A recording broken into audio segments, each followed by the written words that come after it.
ان الحمد للہ نحمده ونستعینه ونستغفره ونعوذ باللہ من شرور انفسنا ومن سیئات اعمالنا من يهده الله فلا مضل له ومن يضلل فلا هادي له واشهد ان لا اله الا الله وحده لا شريك له واشهد ان محمدا عبده ورسوله اما بعد فان خير الحديث كتاب الله وخير الهدي هدي محمد صلى الله عليه واله وسلم وشر الامور محدثاتها وكل محدثة بدعة وكل بدعة ضلالة وكل ضلالة في النار. اعوذ باللہ السمیع العلیم من الشیطان الرجیم من ہمزہ ونفخہ ونفثہ بسم اللہ الرحمن الرحیم. رب اشرح لی صدری ویسر لی امری واحلل عقدۃ من لسانی یفقہوا قولی. بسم اللہ الرحمن الرحیم. ان اللہ وملائکتہ یصلون علی النبی یا ایہا الذین آمنوا صلوا علیہ وسلموا تسلیما. اللہم صل علی محمد وعلی آل محمد کما صلیت علی ابراہیم وعلی آل ابراہیم انک حمید مجید. اللہم بارک علی محمد وعلی آل محمد کما بارکت علی ابراہیم وعلی آل ابراہیم انک حمید مجید. ربنا آتنا فی الدنیا حسنہ وفی الآخرۃ حسنۃ وقنا عذاب النار. ربنا آتنا من لدنک رحمہ وہیئ لنا من امرنا رشدا. لا الہ الا انت سبحانک انی کنت من الظالمین. حسبنا اللہ ونعم الوکیل. یا حی یا قیوم برحمتک استغیث ولا حول ولا قوة الا باللہ العلی العظیم. آمین. پچھلی دفعہ قرآن کلاس نمبر 208 کنکلوڈ ہوئی تھی سورہ مریم کی آیت نمبر 21 پر، جہاں پر حضرت جبرائیل علیہ السلام نے آ کر انسانی شکل میں سیدہ مریم سلام اللہ علیہا کو بشارت دی ایک بچے کی جو معجزانہ طور پر پیش ہوگا، اور اللہ کا پیغام دیا کہ ہم آپ کو اور آپ کے اس بچے کو جہان والوں کے لیے نشانی بنانے لگے ہیں، اور اللہ کے ہاں یہ فیصلہ ہو چکا ہے. یہاں پر آیت نمبر 21 کنکلوڈ ہوئی تھی. آج انشاءاللہ تعالی اس سے آگے ہم چلیں گے. اعوذ باللہ من الشیطان الرجیم بسم اللہ الرحمن الرحیم. فحملتہ، تو وہ اس کے ساتھ پریگنٹ ہو گئیں، حاملہ ہو گئیں، یعنی کہ حضرت عیسیٰ ابن مریم کو معجزانہ طور پر اللہ تعالیٰ نے روح پھونک کر، جیسا کہ اس کی شان کے لائق ہے، رحم مادر میں ایک جنین کی شکل میں رکھ دیا. پھر اس کے بعد انہوں نے 9 مہینے کا پیریڈ گزارا جو ایک نیچرل پروسیس ہے. فانتبذت بہ مکانا قصیا، تو وہ اس بچے کو لے کر ایک دور کی جگہ پر چلی گئی. ظاہر ہے کہ وہاں پر جو پریگنینسی کے دوران تکلیف اٹھانی پڑتی ہیں ایک عورت کو، تو وہ ایک سمبل ہوتا ہے جس سے لوگ جج کر لیتے ہیں، اور وہ تو وہاں پر عبادت کر رہی تھی، لوگوں نے طرح طرح کی باتیں کرنی تھی. تو آپ کو اللہ تعالیٰ کی طرف سے یہ چیز القاء کی گئی کہ اب آپ اس جگہ کو چھوڑ کر کسی دور بیابان جنگل میں چلے جائیں. دونوں ماں بیٹا، یعنی کہ سیدہ مریم اسی پریگننٹ فارم میں تشریف لے گئیں، اور اللہ تعالیٰ نے ان کے لیے معجزانہ طور پر خوراک کا بندوبست کیا، کیونکہ اب وہ کسی کے پاس کھانے کے لیے تو نہیں جا سکتی تھی. 9 مہینے تک انہوں نے کھجور اور پانی کے اوپر گزارا کیا. کھجور ایک پرفیکٹ غذا ہے، ظاہر ہے. ایک کھجور کے اندر 2 روٹیوں کے برابر کیلوریز موجود ہوتی ہیں، اور تازہ کھجوریں اللہ تعالیٰ کی طرف سے اور تازہ پانی کا چشمہ اللہ تعالیٰ کی طرف سے 9 مہینے کے لیے بہا دیا گیا، جس بھی وہ جنگل کے پورشن میں تھی. اس کا ذکر آیا فَأَجَاءَهَا الْمَخَاضُ إِلَى جِذْعِ النَّخْلَةِ، پس وہ جو پریگنینسی کا درد تھا، وہ تکلیف انہیں لے آئی ایک کھجور کے تنے کے پاس. این ممکن ہے کہ وہ سادہ تنا تھا، اللہ تعالیٰ نے معجزانہ طور پر اس کے اوپر کھجوریں ان کے لیے اگا دیں، یا وہ پہلے سے درخت موجود تھا. بہرحال ایک غیر معمولی چیز ہے. تو وہ اس درخت کے ساتھ ٹیک لگا کے بیٹھ گئی. اب انہوں نے اپنی تکلیف کا اظہار کیسے کیا؟ قالت، انہوں نے عرض کیا اللہ کے حضور، یا لیتنی مت قبل ھذا، اے کاش میں یہ دن دیکھنے سے پہلے مر گئی ہوتی. وَكُنْتُ نَسْيًا مَنْسِيًّا، اور میں بالکل ایسی ہو جاتی کہ لوگ جسے فراموش کر دیں، لوگ مجھے جانتے بھی نہ کہ مریم نام کی کوئی عورت بھی دنیا میں موجود تھی، مجھے یہ دن نہ دیکھنے پڑتے. اب یہ بڑی حیران کن بات ہے کہ آپ کو حضرت جبرائیل علیہ السلام بشارت دے رہے ہیں، تو آپ کی تو خوشی کی انتہا نہیں ہونی چاہیے تھی. لیکن بہرحال انسان ہے، انسان کے ساتھ وہ سارے کے سارے لوازمات لگے ہوئے ہیں. انسان لوگوں کی باتوں سے تکلیف کا شکار بھی ہوتا ہے. تو سیدہ مریم کو بھی اس تکلیف کا احساس ہوا کہ میں اب لوگوں کا سامنا کیسے کروں گی کہ بغیر شادی کے مجھے اولاد ہو گئی، تو لوگ طرح طرح کی باتیں کریں گے. اس تکلیف کے احساس نے انہیں آہوزاری کرنے پر مجبور کیا اللہ کے حضور کہ کاش آج سے پہلے میں مر چکی ہوتی، یہ دن نہ مجھے دیکھنے پڑتے، اور میں بھولی بسری ہو جاتی. نسیم منسیہ. اب اس مبارک آیت میں بھی منکرین احادیث کا رد ہے، جو احادیث میں آئے ہوئے واقعات کا مذاق اڑاتے ہیں کہ یہ کیسے ہو گیا.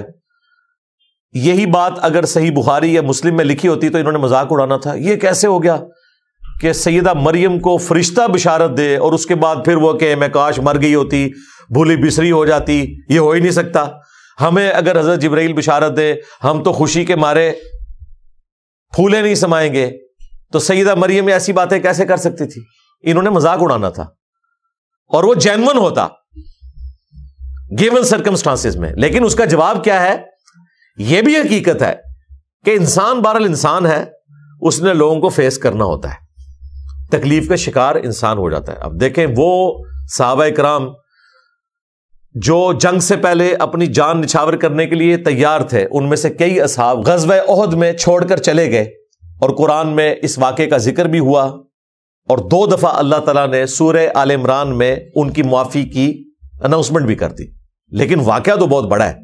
آج اگر دقت نظر سے دیکھا جائے کہ یہ کیسے ہو سکتا ہے کہ جانثار لوگ نبی علیہ السلام کو چھوڑ جائیں، کچھ آخری وقت تک ساتھ رہے، کچھ چھوڑ کر بھی چلے گئے، لیکن آج کی ڈیٹ میں معاف ہو چکا. یہ بھی بشری تقاضا تھا، یہ ہو سکتا ہے.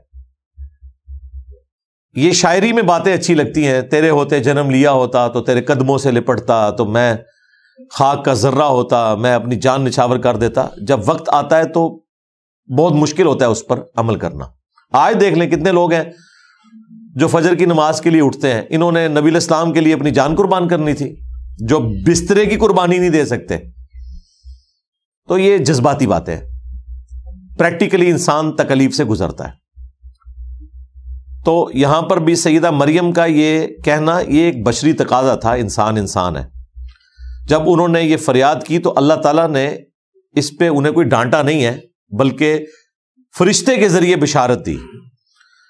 فَنَادَاهَا مِن تَحْتِهَا، تو ایک فرشتے نے نیچے سے پکارا.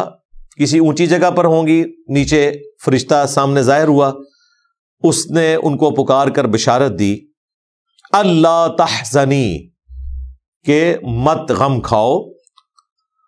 قد جعل ربک تحتک سریہ، بے شک تیرے رب نے تیرے لیے نیچے ندی رواں کر دی ہے۔ اب یہ معجزانہ طور پر ڈھارس تھی، اسی وقت کوئی ندی چلی ان کے لیے اسی درخت کے نیچے جہاں پر وہ بیٹھی ہوئی تھی۔ ظاہر ہے ان کے لیے پریگنینسی میں موومنٹ کرنا بھی مشکل تھا۔ اور دیکھیں دوسرا معجزہ یہ ظاہر ہوا، وَهُزِّي إِلَيْكِ بِجِذْعِ النَّخْلَةِ، اور یہ جو کھجور کا تنا ہے نا، اس کو اپنی طرف ہلاؤ۔ اب مجھے بتائیں بڑا آدمی بھی کسی کھجور کے تنے کو نہیں ہلا سکتا، تو عورت کیسے ہلائے گی؟ بس معجزانہ طور پر تھا، بس ہاتھ ہی رکھا انہوں نے، ہلکا سا اسے ہلایا، کیا وہ ہلا بھی نہیں ہوگا؟ اتنا وہ سخت درخت ہوتا ہے، معجزانہ طور پر ہوا۔ تساقط علیک رطبا جنیا، تو یہ تنا آپ کے اوپر پکی ہوئی کھجوریں گرانا شروع کر دے گا۔ عین ممکن ہے کوئی خشک تنا تھا، اس پہ کھجوریں لگ گئی اسی وقت، معجزانہ طور پر ندی تو رواں ہوئی ہے۔ اب دو تفاسیر کی گئی ہیں، ایک تفسیر جو قرآن میں فٹ ان بیٹھتی ہے وہ یہی ہے کہ یہ کسی فرشتے نے ہی کہا۔ بعض لوگ اس طرف گئے ہیں کہ حضرت عیسیٰ علیہ السلام نے کلام کیا ان کی گود میں، لیکن یہ دور کی بات ہے۔ اس کی وجہ یہ ہے کہ یہ بات تو آنی تھی 9 مہینے کے بعد، وہ 9 مہینے میں انہوں نے کس طرح اپنا وقت پاس کیا، تو یہ بات زیادہ مضبوط ہے کہ فرشتے نے ندا کی جب وہ پریگننٹ حالت میں جا کے تنے کے ساتھ ٹیک لگا کے بیٹھ گئی اور انہوں نے اللہ کے حضور فریاد کی، تو اللہ تعالیٰ نے فرشتے کے ذریعے بشارت دی کہ آپ کے لیے میٹھے پانی کی ندی ہے، اور یہ درخت کا تنا آپ بس اسے تھوڑا سا ہلائیں، ہاتھ لگانے کی دیر ہے، آپ کے اوپر پکی ہوئی کھجوریں گریں گی، جو ایک پرفیکٹ غذا ہے، پانی بھی اور کھجوریں بھی۔ فَكُلِي وَاشْرَبِي، تو کھاؤ اور پیو، اس میں سے پرفیکٹ غذا ہے۔ وَقَرِّي عَيْنًا، اور اپنی آنکھوں کو ٹھنڈا کرو۔ کس کے ذریعے؟ جو بچہ پیدا ہونے والا ہے اس کے تصور سے کہ یہ معجزانہ پیدائش ہے، وجیہن فی الدنیا والآخرہ ومن المقربین، اور جب پیدا ہو گیا تو ماں کے اندر ایک اٹریکشن ہے نیو بورن بیبی کے لیے۔ ماں کو چھوڑ دیں، آپ چھوٹے بچے ذرا موٹر بائکس پہ بیٹھے ہوئے دیکھیں، آپ کے اپنے بچے بھی نہیں ہوتے پھر بھی اتنی اٹریکشن ہوتی ہے۔ چھوٹے بچوں میں اللہ تعالیٰ نے اٹریکشن رکھی ہے۔ انسان نہیں، بلی کا بچہ دیکھ لیں، مرغی کا چوزا دیکھ لیں، ایک نیچرل اللہ تعالیٰ نے اٹریکشن کا معاملہ رکھتی ہے۔ تو اپنی آنکھوں کو ٹھنڈا کرو اپنے بچے کو دیکھ کر۔ فَإِمَّا تَرَيِنَّ مِنَ الْبَشَرِ أَحَدًا، اور تم اگر کسی آدمی کو دیکھو، کوئی آدمی نظر آئے جو تمہارا جاننے والا ہو، اور ظاہر ہے وہ پوچھے گا مریم کب شادی ہوئی اور یہ بچہ کہاں سے آ گیا، کیا چکر ہے، تو تم نے اس کے جواب میں کیا کرنا ہے؟ فَقُولِي إِنِّي نَذَرْتُ لِلرَّحْمَٰنِ صَوْمًا، تو پھر تم نے اس بندے سے کہنا ہے کہ میں نے رحمان کے لیے روزے کی منت مان رکھی ہے۔ فَلَنْ أُكَلِّمَ الْيَوْمَ إِنسِيًّا، تو میں آج کسی انسان سے گفتگو نہیں کروں گی۔ اب یہ حیران کن بات ہے، یہ بات کس طرح کی جائے گی؟ اگر وہ گفتگو کرتی ہیں تو چپ کا روزہ ٹوٹ گیا۔ اب اگر یہ جملہ بخاری شریف میں موجود ہوتا یا میں اپنی ویڈیو میں کہتا تو انہوں نے کہنا تھا دیکھیں اس میں لٹریچر کی غلطی ہے، یہاں ہونا چاہیے تھا کہ تم نے اشارے سے کہنا ہے۔ یہ الفاظ کیوں آئے؟ فقولی، تو تم نے کہنا ہے، یہ تو الفاظ ہی نہیں ہونے چاہیے تھے۔ اس طرح لوگ نا بال کی کھال اتارتے ہیں، تو قرآن میں بھی اتاری جا سکتی ہے، لیکن ہم پورے کانٹیکسٹ میں اس کو دیکھتے ہیں کہ پیچھے ایک پریسیڈنٹ سیٹ ہے۔ سیدنا زکریا علیہ السلام کو بھی اللہ تعالیٰ نے فرشتے کے ذریعے کہا تھا کہ آپ بھی 3 راتوں تک کلام نہیں کر سکیں گے مگر اشارے کے ساتھ، ان کی تو زبان بند ہو گئی تھی۔ یہاں پر اللہ تعالیٰ نے کہا کہ تم نے ان سے کہنا، یعنی اشارے سے کہنا ہے۔ اس زمانے میں چپ کا روزہ رکھنا جائز تھا، اس شریعت میں حرام ہے۔ میں نے اپنے رب کے لیے منت کا روزہ رکھا ہے تو میں آج کسی انسان سے کلام نہیں کروں گی. اب ظاہر ہے اس کے بعد اگلا حکم جو اس میں لکھا نہیں ہوا لیکن انڈرسٹوڈ ہے کہ اگلا اشارہ بھی ملا کہ اب اس بچے کو لے کر ان پادریوں کے پاس یعنی کہ یہودیوں کے مولویوں کے پاس جاؤ. یہ اس سے بڑا امتحان تھا. جو اکیلے بیٹھی ہوئی رو رہی تھی, اللہ سے فریاد کر رہی تھی کہ میں لوگوں کو کیا منہ دکھاؤں گی, اب پریکٹیکلی وہ لمحہ آ گیا. تو وہ ایک مشکل صورتحال تھی ان کے لیے. فَأَتَتْ بِهِ قَوْمَهَا تَحْمِلُهُ, تو وہ بچہ اٹھا کر اپنی قوم کے پاس آئیں. گود میں بچہ اٹھایا ہوا ہے. اب قوم نے تو مریم کو ایک آئیڈیل پرسنالٹی کے طور پر دیکھا ہے کہ چھوٹی سی بچی ہیکل سلیمانی کے لیے وقف ہے, ہر وقت عبادت کرتی رہتی ہے, اور اینڈ رزلٹ یہ نکلا ہے کہ 16 سال کی بچی ایک چھوٹا سا بچہ اٹھا کر آ گئی ہے. تو لوگوں نے ظاہر ہے اس کے کریکٹر کے بارے میں بات ہی کرنی تھی, یہ نیچرل تھا, اور وہی ہوا. قالو, تو وہ علماء کرام بولے, یہودی پریسٹ, یا مریم, اے مریم, لقد جئت شیئا فریا, بے شک تو نے تو بہت ہی برا کام کیا. بجائے اس کے کہ کوئی پوچھتے, ڈائریکٹ انہوں نے فتوا لگانا شروع کر دیا. حالانکہ ان کے پاس پروفیسیز موجود تھی کہ پیغمبر آنے والے ہیں. سیدہ مریم کا ایک کریکٹر تھا, انہوں نے ڈائریکٹ 0 سے ملٹیپلائی کر دیا, الزامات لگا کر پھر پوچھا. اس کی بجائے یہ بھی پوچھا جا سکتا تھا ڈائریکٹلی کہ یہ بچہ کس کا ہے, ہو سکتا ہے کسی کا بچہ اٹھایا ہو, لیکن انہوں نے خود ہی ازیوم کر لیا, اگرچہ وہ ازمپشن ان کی درست تھی, لیکن میں ایٹیچیوڈ کی بات کر رہا ہوں. یا اخت ہارون, اے ہارون کی بہن, ما کان ابوک امرأ سوء, نہ تو تیرا باپ کوئی برا آدمی تھا, وما کانت امک بغیہ, اور نہ تیری ماں کوئی بدچلن عورت تھی. یعنی تو نیک ماں باپ کی اولاد ہے, تیرا باپ پیغمبر تھا عمران, اور تیری ماں بھی نیک عورت, اور تیرا بھائی ہارون وہ بھی کوئی شریف النفس انسان ہوگا, اس کی طرف منسوب کیا. اس کریکٹر میں تیرا کریکٹر نہیں بیٹھتا. اب یہاں پر جو آیا یا اخت ہارون, تو بعض لوگوں نے اس پر اعتراض کیا. رسول اللہ کے زمانے میں بھی, آج تک کرسچنز کرتے ہیں. مارمری ایمینول جو کرسچن آرتھوڈاکس ہے, ایک پریسٹ آسٹریلیا میں, اس نے قرآن پر, اسلام پر 5 اعتراضات کیے تھے. ان میں سے ایک اعتراض یہ تھا, میں نے تفصیلی ویڈیو ریکارڈ کروائی تھی, reply to Christian bishop Mar Mari Emmanuel. 5 blames اس نے لگائے تھے, میں نے جواب دیا تھا. ایک یہ ہے کہ جی ہارون علیہ السلام اور عیسیٰ علیہ السلام میں تو 1000 سال کا فاصلہ ہے, تو سیدہ مریم ہارون کی بہن کیسے ہو گئی؟ یہ تو ہسٹوریکل مسٹیک ہے قرآن میں. انہوں نے بھی پادریوں کی طرح ایزیوم کر لیا کہ قرآن کو یہ زمانی ترتیب ہی نہیں پتا. حالانکہ قرآن حکیم میں سورہ آل عمران میں, سورۃ المائدہ میں انبیاء کی زمانی ترتیب کا بھی ذکر ہوا ہے. سورۃ الحدید میں بھی کئی جگہ, جس میں اللہ تعالیٰ نے ترتیب کے ساتھ بیان کیا کہ ہم نے ابراہیم علیہ السلام کو, پھر ان کی اولاد میں سے اسحاق, اور ان کی اولاد کو پیغمبری عطا فرمائی, اور پے در پے رسول آتے رہے, یہاں تک کہ عیسیٰ ابن مریم کو ہم نے بھیجا.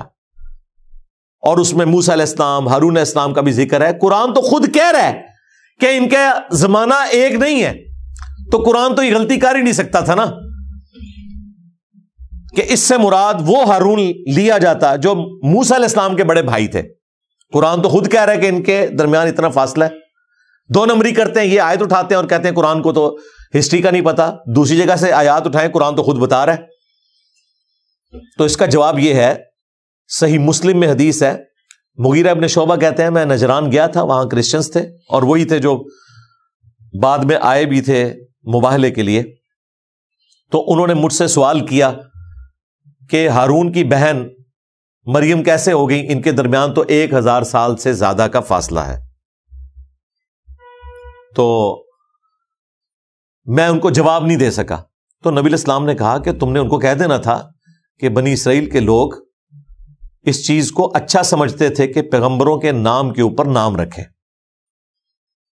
تو اتنا تو تم کامن سینس یوز کر سکتے تھے کہ یہاں ہارون علیہ السلام سے مراد موسیٰ علیہ السلام کے بھائی نہیں ہے.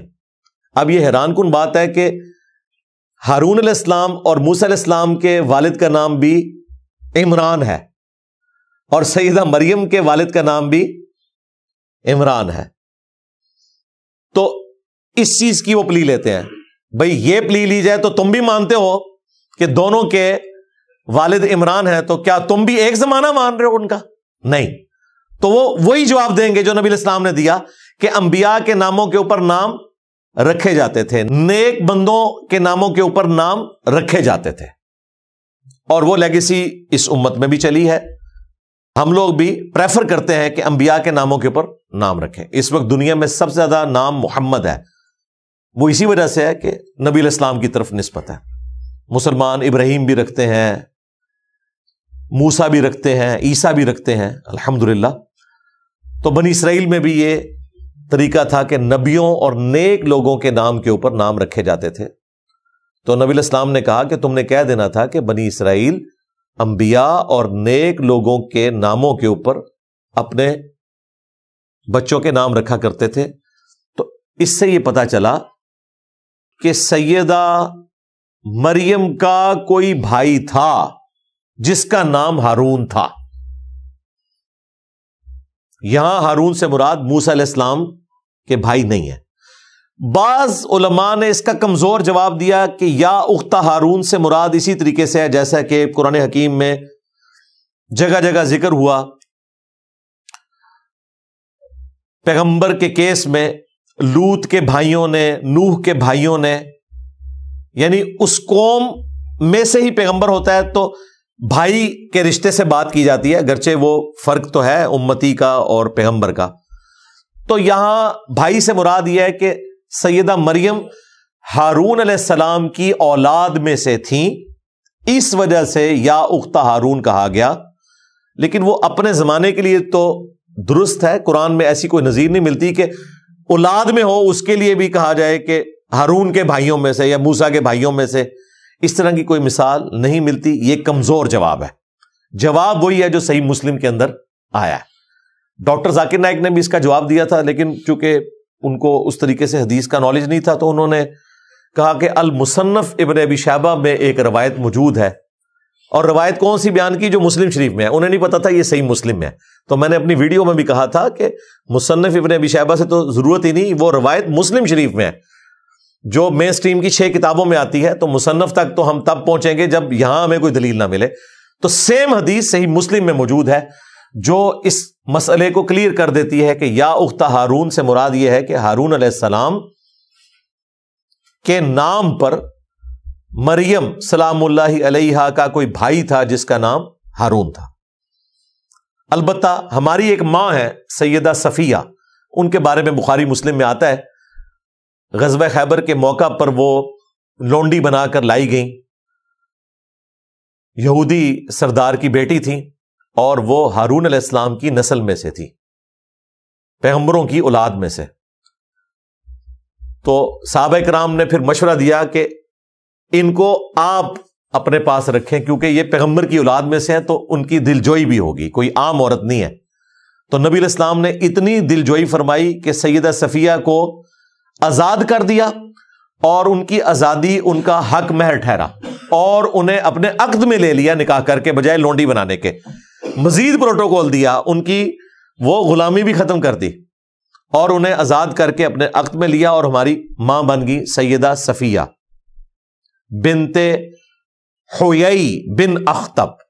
حیی ابن اخطب یہ یہودی سردار تھا جو مارا گیا. پھر اللہ تعالیٰ نے معجزانہ طور پر سیدہ صفیہ کی ڈھارس بندھائی. یہ نان مسلم بھی اعتراض کرتے ہیں کہ وہ عورت جس کا باپ, بھائی, رشتہ دار ایک دن میں قتل ہوئے ہوں, وہ عورت اسی دن کس طریقے سے کسی ایسے شخص کے عقد میں جا سکتی ہے؟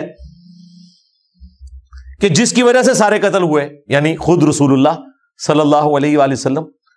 تو ایسا نہیں ہے، وہ احادیث موجود ہیں، ان کو اللہ تعالیٰ نے بشارت دے دی تھی کہ آپ آخری پیغمبر کی بیوی بننے والی ہیں. تو پہلے دن ہی اللہ تعالیٰ نے ان کے دل کو رسول اللہ کی طرف کر دیا تھا، اگرچہ اس دن ان کا باپ قتل ہوا تھا، باقی رشتہ دار قتل ہوئے تھے، پھر بھی نبی علیہ السلام کی طرف مائل ہوئیں اور انہوں نے فوراً اسلام قبول کر لیا اور نبی علیہ السلام کی وہ زوجہ بن گئی.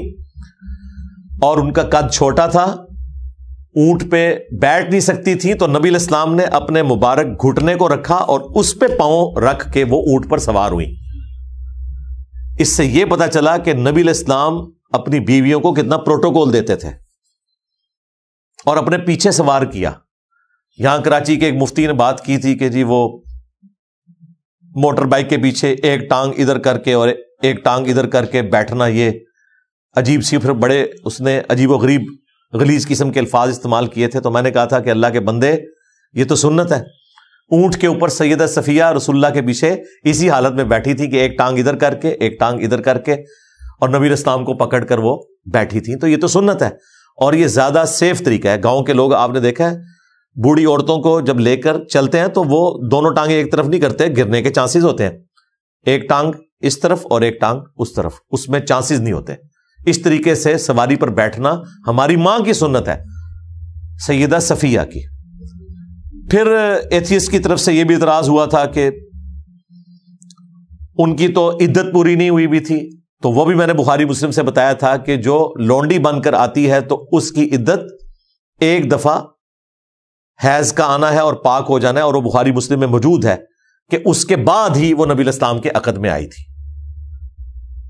تو یہ ساری چیزیں لوگ اعتراض کرتے رہتے، میں نے ساتھ ساتھ اس کا جواب دے دیا، کیونکہ یا اخت ہارون سے سیدہ صفیہ کا ذکر خیر بھی آ گیا الحمدللہ سلام اللہ علیہا.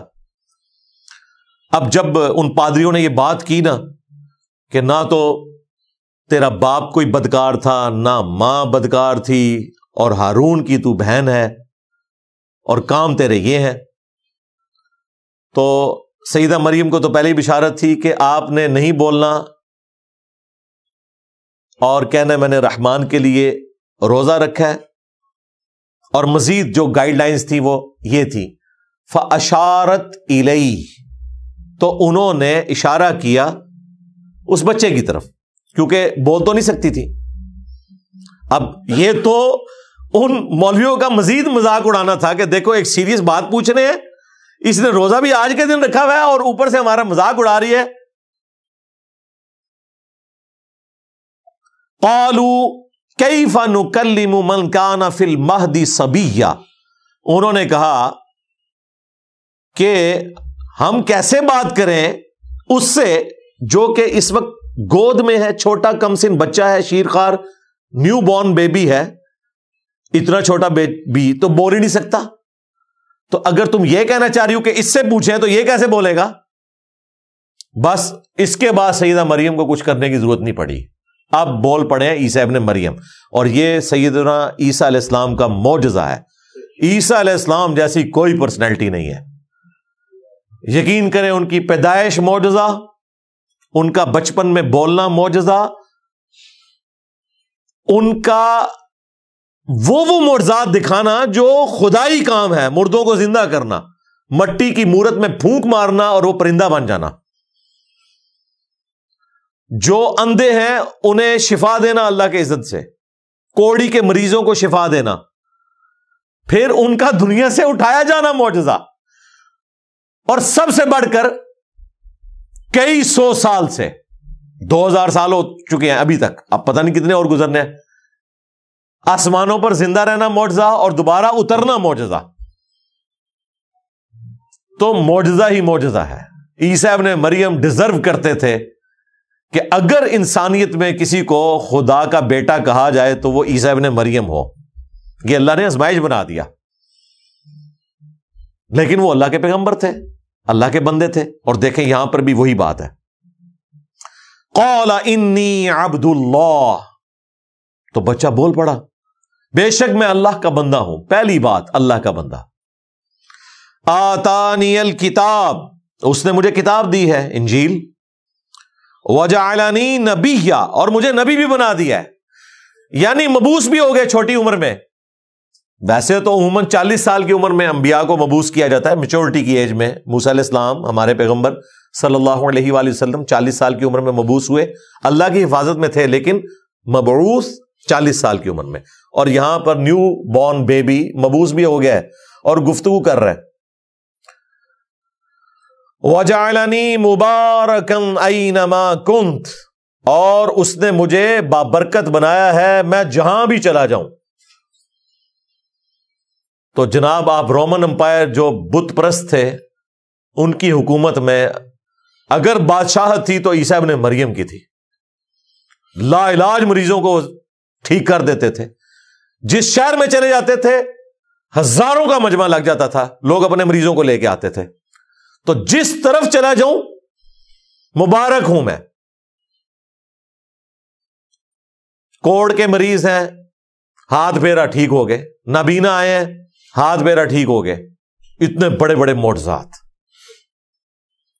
اور بیسیکلی یہ اس لیے تھا کہ بنی اسرائیل کے آخری پیغمبر تھے سیدنا عیسیٰ ابن مریم، اور اللہ نے فیصلہ کر لیا تھا کہ بنی اسرائیل نے اپنے پیغمبروں کے ساتھ جو بے وفائیاں کی ہیں، ناحق انہیں قتل کیا، انہیں تکلیف دی، تو اب میں ان کے اوپر عذاب کا کوڑا ایسا مسلط کروں گا کہ وہ قیامت تک چلے گا۔ ضربت علیہم الذلہ والمسکنہ وباؤوا بغضب من اللہ، ان کے اوپر ذلت، مسکنت اور اللہ کا غضب ہے قیامت کے دن تک کے لیے۔ بلکہ یہاں تک آیا قرآن میں کہ تاریخ میں ایسے لوگ آتے رہیں گے جو تم پر اللہ کی طرف سے عذاب مسلط کرتے رہیں گے۔ ہٹلر کی شکل میں عذاب مسلط ہوا کیونکہ انہوں نے اپنی روش نہیں چھوڑی۔ یہ واحد کیس ہے کہ پیغمبر آیا ہے مسلمانوں کی طرف، ورنہ انبیاء کرام رسول آتے تھے کافروں کی طرف۔ وہاں تو عذاب سمجھ آتی ہے کہ نوح علیہ السلام کو ماننے والے مسلمان، نہ ماننے والے کافر۔ عیسیٰ ابن مریم یہودی النسل ہیں، بنی اسرائیل ہیں، آئے کس کی طرف ہے؟ مسلمانوں کی طرف۔ یہودی تو مسلمان تھے اس وقت تک، لیکن ان مولویوں نے، پادریوں نے، مولوی اس لیے کہ مسلمانوں کے تھے، ان کو ماننے سے انکار کر دیا، کیونکہ وہ ان کی غلطیاں نکالتے تھے کہ حرام خوریاں چھوڑو۔ وہ آپ مریم مقدس فلم دیکھیں، اور ایک اور فلم ہے یسوع مسیح کے اوپر،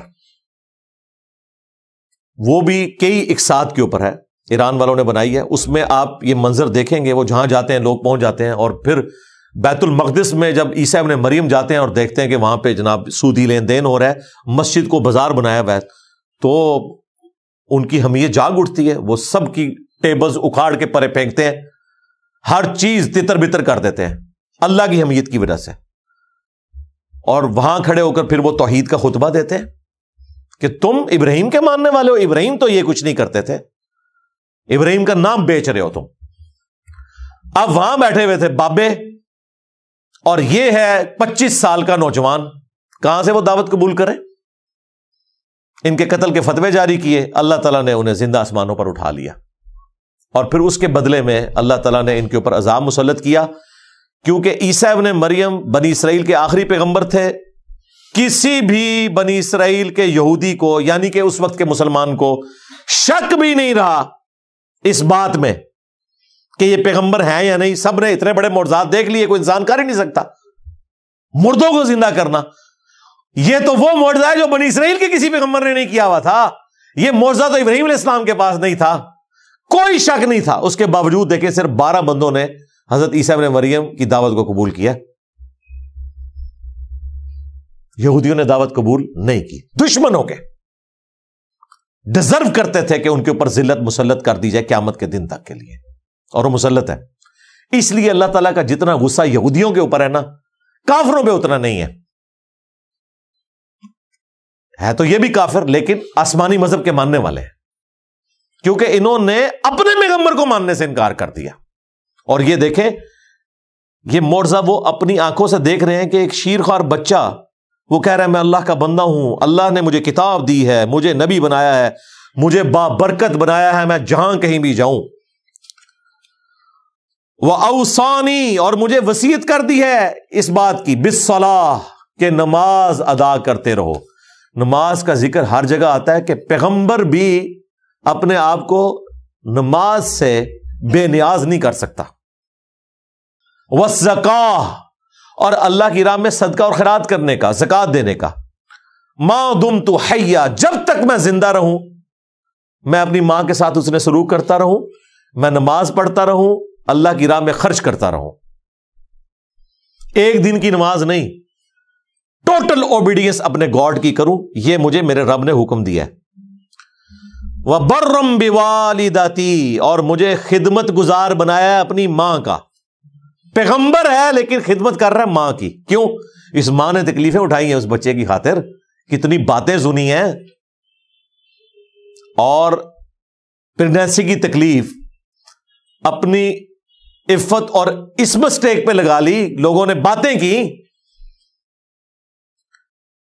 وَلَمْ يَجْعَلْنِي جَبَّارًا شَقِيًّا، اور مجھے سخت طبیعت کا نہیں بنایا، نہ بدبخت بنایا، یعنی میں نرم مزاج ہوں، اپنی ماں کے ساتھ بھی اس نے سلوک کرنے والا اور عوام الناس کے ساتھ بھی۔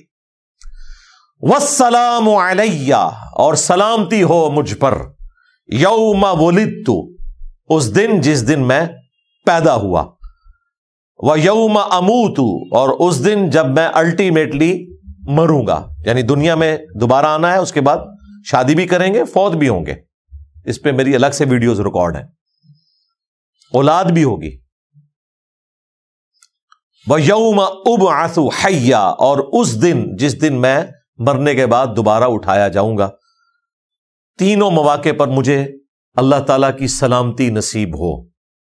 دیکھیں پیغمبر بھی اللہ تعالیٰ سے سلامتی مانگتے ہیں، اور آپ کے پیغمبر نے آپ کو ہر فرض نماز کے بعد صحیح مسلم میں یہ دعا سکھا دی ہے، اللہم انت السلام ومنک السلام تبارکت یا ذا الجلال والاکرام۔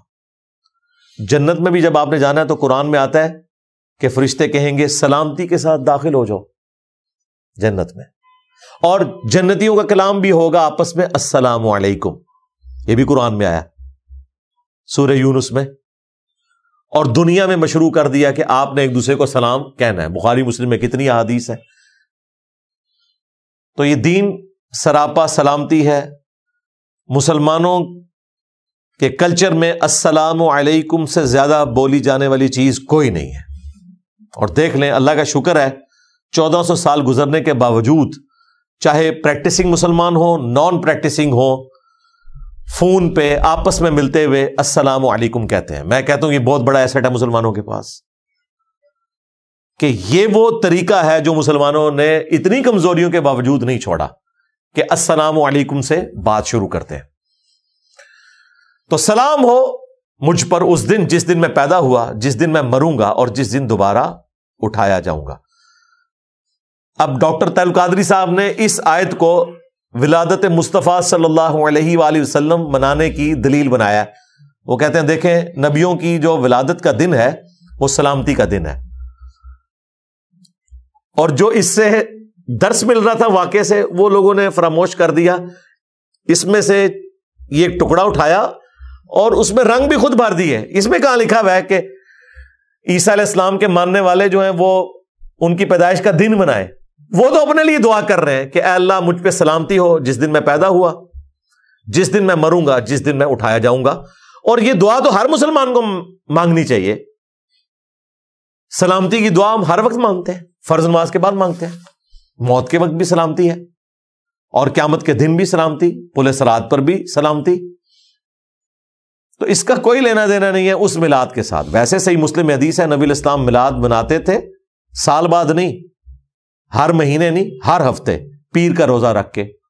2750 نمبر حدیث ہے۔ پوچھا گیا کیوں رکھتے ہیں؟ فرمایا فیہ ولدت وفیہ انزل علیہ، اس دن میں پیدا ہوا، اس دن مجھ پر پہلی وحی نازل ہوئی، اس کی خوشی میں روزہ رکھتا ہوں۔ یعنی جشن قرآن اور جشن ولادت مصطفیٰ صلی اللہ علیہ وآلہ وسلم منانے کا سنت طریقہ ہے پیر کا روزہ رکھنا۔ That's all. ذالک عیسی ابن مریم، یہ ہیں عیسیٰ ابن مریم، قول الحق الذی فیہ یمترون، سچی بات جس میں لوگ جھگڑا کرتے ہیں، یہ ہے سٹیٹس عیسیٰ ابن مریم کا۔ جھگڑا کیا کرتے ہیں؟ کہتے ہیں خدا کا بیٹا ہے، چونکہ معجزانہ طور پر پیدا ہوئے، روح من ہے، تو اللہ تعالیٰ نے کہا کہ یہ پوری سٹوری ہے، اس طرح وہ پیدا ہوئے، اس کے پیچھے اللہ کا ڈیوائن پلان یہ تھا۔ ان کا سٹیٹس یہ ہے کہ وہ اللہ کے بندے ہیں۔ سورہ آل عمران میں آیا کہ عیسیٰ کی مثال اللہ کے حضور آدم کی سی ہے، کن فیکون کر کے جس طرح آدم کو پیدا کیا، عیسیٰ کو بھی پیدا کر دیا۔ اور حیران کن بات ہے، کرسچنز آدم علیہ السلام کو اللہ کا بندہ ہی مانتے ہیں، حالانکہ وہ بڑے گاڈ ہونے چاہیے۔ عیسیٰ علیہ السلام نے تو ماں کے پیٹ میں 9 مہینے گزارے، والدہ بھی ہیں، صرف والد نہیں ہے، اور حضرت آدم وہ ہیں جن کی والدہ بھی نہیں اور والد بھی نہیں، تو اسی لیے اللہ تعالیٰ نے کہا کہ آدم والی مثال ہے عیسیٰ، ان کو تو تم بھی کہتے ہو کہ اللہ کے بندے ہیں، تو عیسیٰ کی تو پھر بھی والدہ تھی، انہوں نے پریگنینسی بھی گزاری، تمہیں کیسے گمان ہوا کہ وہ اللہ کے بیٹے ہیں؟ اگر سن آف گاڈ آپ ان معنوں میں کہیں کہ مخلوق اللہ کا کنبہ ہے، وہ ساری مخلوق اللہ کا کنبہ ہے، اللہ پالنے والا ہے، جس طرح ایک باپ اولاد کو پالتا ہے، اللہ تعالیٰ مخلوقات کو پالتا ہے، خالق مخلوق کا فرق رہے گا۔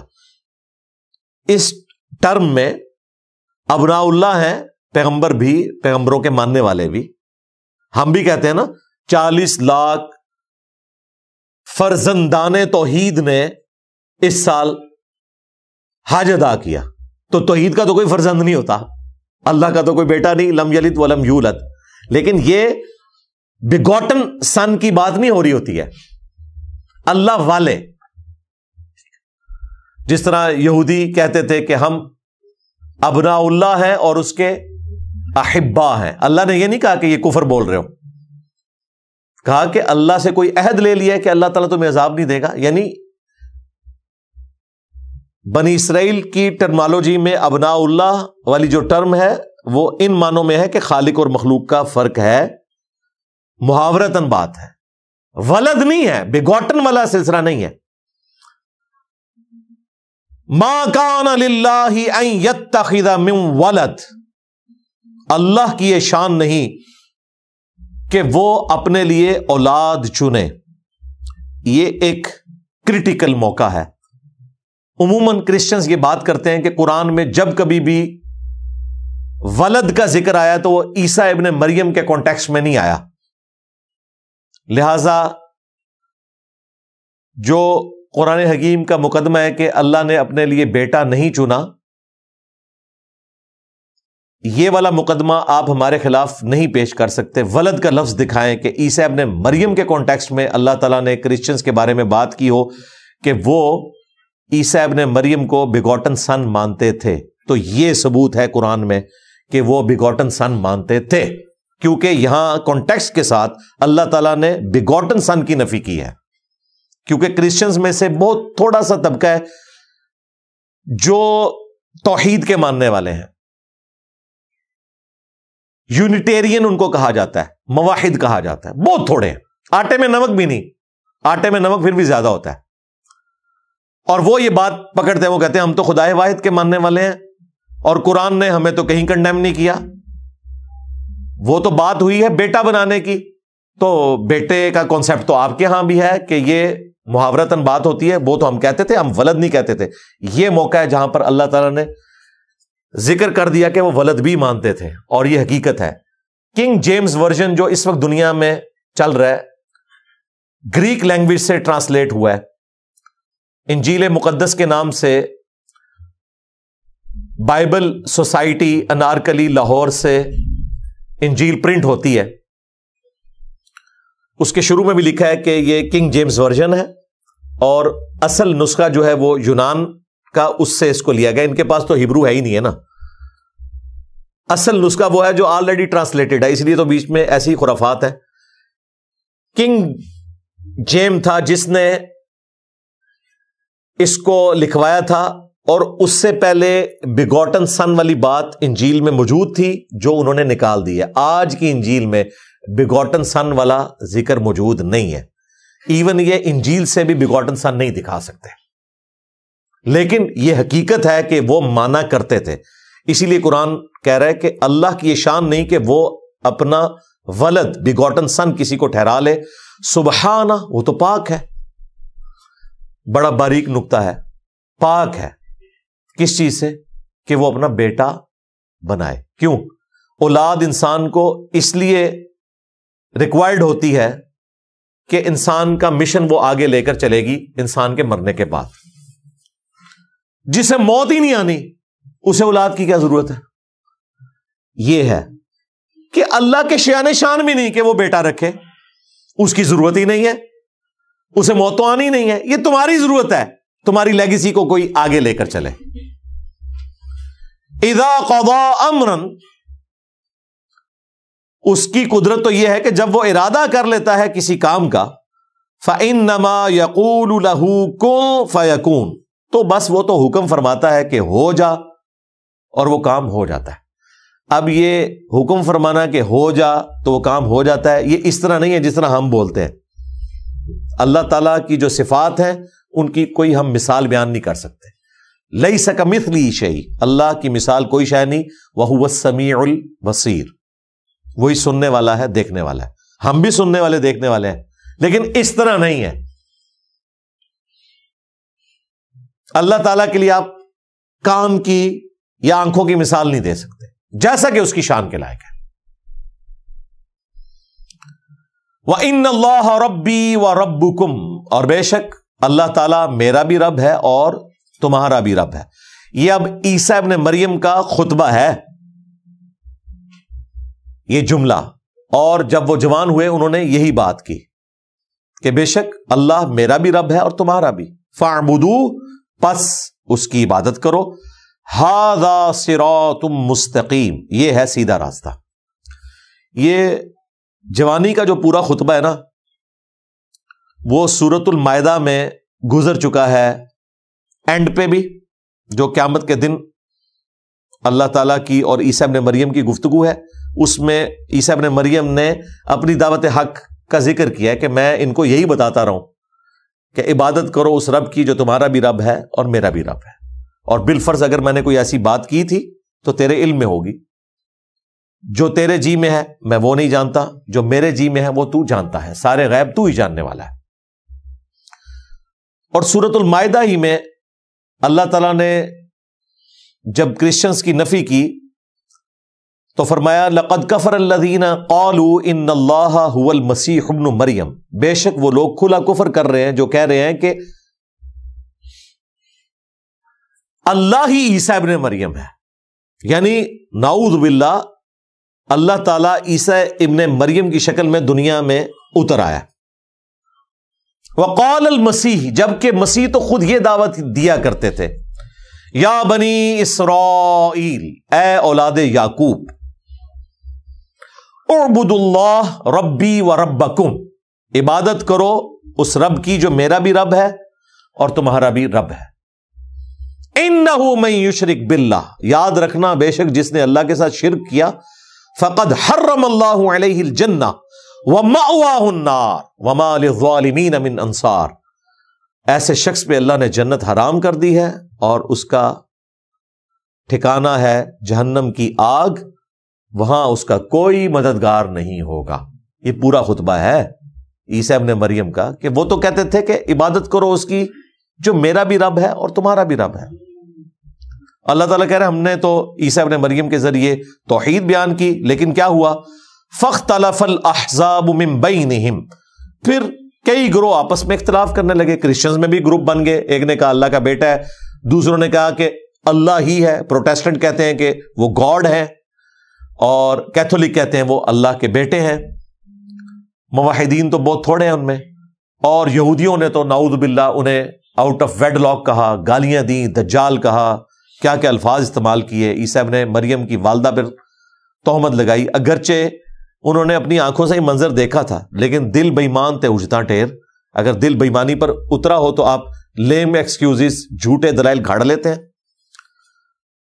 فَوَيْلٌ لِّلَّذِينَ كَفَرُوا مِن مَّشْهَدِ يَوْمٍ عَظِيمٍ، پس ہلاکت ہے کافروں کے لیے اس دن کی حاضری سے جو بہت بڑا دن ہوگا۔ بڑا مشکل دن ہے اللہ کے حضور پیشی کا دن، وہاں پر سب کا جھوٹ کھل جائے گا۔ دنیا میں تو آپ دھوکہ دے سکتے ہیں، وہاں تو پھر پکڑ ہوگی۔ اسمع بہم وابصر، اس دن یہ خوب سننے لگیں گے اور خوب دیکھنے لگیں گے۔ یوم یأتوننا لیکن الظالمون اليوم فی ضلال مبین، جس دن وہ اللہ کے حضور حاضر ہوں گے، ان کے کان بھی کام کر رہے ہوں گے، آنکھیں بھی کام کر رہی ہوں گی، لیکن یہ ظالم آج کھلی گمراہی میں، یعنی اللہ تعالیٰ فرما رہا ہے آج تو یہ گمراہی کا سودا بیچ رہے ہیں، لیکن قیامت کے دن ان کی آنکھیں بھی کھلی ہوں گی، کان بھی کھلے ہوں گے، دنیا میں بھی ویسے کھلے ہوئے ہیں، لیکن ان کانوں کو آنکھوں کو یوز نہیں کر رہے، مکرے بنے ہوئے ہیں۔ جیسے ہمارے استاد ڈاکٹر صاحب کہا کرتے تھے، ڈاکٹر اسرار صاحب رحمہ اللہ، کہ جو شخص سویا ہوا ہے اسے تو آپ جگا سکتے ہیں، اور جو آنکھیں بند کر کے لیٹا ہے اس کی تو نیت ہی نہیں اٹھنے کی، آپ اسے نہیں اٹھا سکتے۔ تو یہ علماء یہود وہ تھے جن کی آنکھیں بند تھیں، انہیں پتا تھا کہ اس پیغمبر نے آنا ہے، مسایہ آئیں گے، لیکن وہ مسایہ آ کے چلا گیا، آج تک انتظار میں ہے۔ اب جب جھوٹا مسایہ آئے گا، مسیح الدجال، یہ ہے یسوع مسیح عیسیٰ ابن مریم، وہ ہوگا مسیح الدجال، دجل کرنے والا مسیح، کیونکہ کرتب تو وہ بھی دکھا لے گا، یہ تو معجزات ہیں، اس کو بھی اللہ تعالیٰ طاقتیں دے گا، بارش برسائے گا، مردے کو زندہ بھی کر دے گا، اس کو یہ پھر اپنا پیشوا مان لیں گے، اور جو اصل میں مسایہ تھا وہ آ کے چلا گیا، اس کی قدر نہیں کی، وہ مسایہ اب آئے گا ان کے مسائے کو قتل کرنے کے لیے۔ اور یہ حکمت ہے۔ عیسیٰ ابن مریم کے بارے میں لوگ پوچھتے ہیں کہ انہوں نے ہی کیوں دوبارہ دنیا میں آنا ہے؟ اس لیے کہ رسولوں کے کیس میں ہمیشہ قومیں جب ہلاک ہوتی تھیں تو رسولوں کے سامنے رسولوں کو وہ عذاب دکھایا جاتا تھا کہ یہ آپ کے منکر تھے، دیکھیں ان پر ہمارا عذاب آیا۔ عیسیٰ ابن مریم نے اپنے مخالفین کو ہلاک ہوتے نہیں دیکھا۔ یہ واحد کیس ہے کہ پیغمبر کو اللہ نے اٹھا لیا، ورنہ ہوتا تھا کہ پیغمبر اور ان کے ماننے والے بچا لیے جاتے تھے۔ نوح علیہ السلام ان کے ماننے والے، لوط علیہ السلام ان کی ماننے والی بیٹیاں، شعیب علیہ السلام کے ماننے والے، اور ان کی نگاہوں کے سامنے ان کی قوم کو برباد کر دیا جاتا تھا، آسمان سے عذاب آتا تھا۔ عیسیٰ علیہ السلام کے کیس میں بھی ایسا ہونا چاہیے تھا، لیکن ایسا نہیں ہوا۔ عیسیٰ علیہ السلام کو اللہ نے اٹھا لیا۔ اب عیسیٰ علیہ السلام آئیں گے اور عذاب کی آخری قسط بنو اسرائیل کو اپنے ہاتھوں سے دیں گے، اور اللہ تعالیٰ بنو اسرائیل کو ان کی غلط حرکات کے عذاب کا مزہ چکھائے گا، ان کی طرف بھیجے ہوئے آخری پیغمبر عیسیٰ ابن مریم کے سامنے۔ وہ بنی اسرائیل کے لیے آخری پیغمبر ہے۔ اتنے بڑے معجزات کے ساتھ آئے، لوگوں نے ان کا انکار کیا۔ آج تک بڑی حقارت سے نام لیتے ہیں عیسیٰ ابن مریم کا۔ وہ مسلمان ہیں جو ان کو عزت دیتے ہیں، جیوز تو اتنی سخت نفرت کرتے ہیں۔ اس کے باوجود دیکھیں یہودیوں کی عیاری اور مکاری ہے کہ وہ ہستی جسے کرسچنز نے اپنا خدا مانا ہوا ہے، اس کو وہ دجال کہتے ہیں، نعوذ باللہ، آؤٹ آف ویڈ لاک کہتے ہیں اس کی اصل میں خطا ہے، لیکن ایکا کیا ہوا ہے جیوز نے اور کرسچنز نے مسلمانوں کے خلاف۔ ویسے تو یہ نیچرل نہیں ہے، یہ سب کچھ ورلڈ وار 1 اور 2 کے بعد ہوا۔ پہلے تو واقعی ایک دوسرے کو قتل کرتے تھے۔ جو آج ہم قادیانیوں کے ساتھ سلوک کرتے ہیں نا، اس سے برا سلوک یہودیوں کے ساتھ ہوتا تھا یورپ میں۔ انہیں اتوار والے دن نکلنے کی اجازت نہیں ہوتی تھی، بڑی بڑی دیواریں تھیں، سائڈ پہ ان کو بستیاں دی ہوئی تھی، وہیں پر وہ اندر ہی رہتے تھے، اور ڈیوڈ سٹار انہوں نے وہ 6 کونوں والا بنانا ہوتا تھا تاکہ دور سے پہچانے جائیں کہ یہ یہودی ہیں۔ تو کرسچن سے نفرت کرتے تھے، یعنی مسلمان قادیانیوں سے شاید اتنی نفرت نہ کرتے ہوں، اگرچہ کرتے ہیں بڑے لیول کی، اور یقیناً جسٹیفائی ہے، انہوں نے ایک جھوٹے پیغمبر کی نبوت کو مان لیا، ایک دجال کو مان لیا۔ اس سے زیادہ نفرت کرتے تھے کرسچنز یہودیوں کے ساتھ۔ یہ تو انہوں نے عیاری اور مکاری اور پیسے کے زور کے اوپر انہیں اپنے قابو میں کر لیا۔ آپ امیجن کریں، خدا نہ خواستہ ہمارے پیغمبر کو کسی نے قتل کیا ہو، ہم قیامت تک اس کی نسلوں سے بھی نفرت کریں گے، تھوکیں گے ان کے منہ کے اوپر۔ تو ان کا وہ پیغمبر نہیں، ان کا خدا قتل کیا ہوا ہے یہودیوں نے. وہ تو یہی کہتے ہیں نا سولی چڑھ گئے، ہمارے نزدیک زندہ اٹھائے گئے. تو اس لیے ان کا ایکا ہو ہی نہیں سکتا تھا. تو عذاب کی آخری قسط آئے گی عیسیٰ ابن مریم کے ذریعے. وَأَنذِرْهُمْ يَوْمَ الْحَسْرَةِ إِذْ قُضِيَ الْأَمْرُ. تو آپ اے محبوب صلی اللہ علیہ وآلہ وسلم انہیں ڈر سنائیے اس حسرت اور ندامت کے دن کا جس دن فیصلہ ہو جائے گا ہر ایک کا. وَهُمْ فِي غَفْلَةٍ وَهُمْ لَا يُؤْمِنُونَ. اور آج یہ لوگ غفلت میں ہیں اور ایمان نہیں لاتے، حق بات کو قبول نہیں کرتے. اِنَّا نَحْنُ نَرِثُ الْأَرْضِ. بے شک ہم ہی وارث ہوں گے اس زمین کے. وَمَنْ عَلَيْهَا. اور جو کچھ اس پر ہے. وَإِلَيْنَا يُرْجَعُونَ.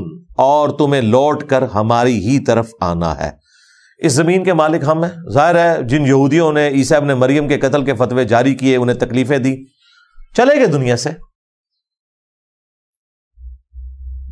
اللہ ہی اس زمین کا وارث ہے. اللہ تعالیٰ نے بعد میں مسلمانوں کو یہ زمین عطا فرما دی، اور قرب قیامت میں اللہ تعالیٰ کی طرف سے عذاب کا کوڑا جب یہودیوں پر برسے گا تو عیسیٰ ابن مریم اور ان کے ماننے والوں کو حکومت مل جائے گی. اور الٹیمیٹلی قیامت کے دن تو اللہ ہی بادشاہ ہے. لمن الملک اليوم للہ الواحد القہار. قیامت کا دن اللہ فرمائے گا آج کس کی بادشاہت ہے، کوئی جواب دینے والا نہیں ہوگا. سب انسان، سب پیغمبر، سب جن، سارے فرشتے مر چکے ہوں گے، ایک اکیلا اللہ ہوگا اور اپنی بات کا جواب وہ خود دے گا. آج اس قہار کی حکومت ہے جو سب پر چھایا ہوا ہے، اکیلا قہار چھایا ہوا. پھر اللہ تعالیٰ دوبارہ سے لوگوں کو زندہ کرے گا. الحمدللہ یہاں پر عیسیٰ ابن مریم کا ذکر خیر مکمل ہوا اور ان کی والدہ سیدہ مریم کا علیہم السلام. سلام علی عیسیٰ سلام علی مریم سبحان ربک رب العزت عما یصفون وسلام علی المرسلین والحمد للہ رب العالمین. انشاءاللہ تعالی اگلی کلاس میں ہم سیدنا ابراہیم علیہ السلام کا ذکر خیر کریں گے سورہ مریم کے اندر. اللہ تعالیٰ سے دعا ہے جو حق بات میں نے کہی اللہ تعالیٰ ہمارے دلوں میں راسخ فرمائے. اگر جذبات میں میرے منہ سے کوئی غلط بات نکل گئی تو اللہ تعالیٰ ہمارے دلوں سے دھو ڈالے، ہمیں معاف بھی فرما دے. ہمیں کتاب و سنت کی تعلیمات پر عمل کر کے دوسرے بھائیوں تک، بہنوں تک پہنچانے کی توفیق عطا فرمائے. سبحانک اللہم و بحمدک اشہد ان لا الہ الا انت استغفرک و اتوب الیک وما علینا الا البلاغ المبین. جزاکم اللہ خیرا. آمین.